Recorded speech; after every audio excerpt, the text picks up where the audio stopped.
जाजपुर जिला धर्मशाला ब्लॉक कायमा स्थित लाल बहादुर हाईस्कूल पुरातन छात्र संसदर वार्षिक उत्सव तथा पुरातन छात्र छात्री मानकर एक बंधु मिलन उत्सव अनुष्ठित हो जाइछि।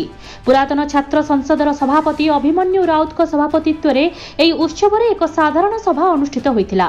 कार्यक्रम में विद्यालयर प्राक्तन शिक्षकों उद्देश्य गुरु पूज्य पूजा अनुष्ठित होइथिला।